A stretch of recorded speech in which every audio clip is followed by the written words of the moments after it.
Magandang umaga po mga kapinoy. Ayan, ngayon ako nga po ay kukuha ako ng kalamukay. So ayan, sobrang taas.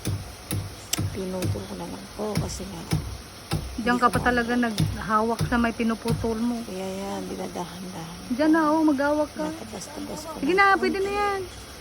para maputol siya. Be, sige na. Hilain mo dito ah. Maano yung paa mo.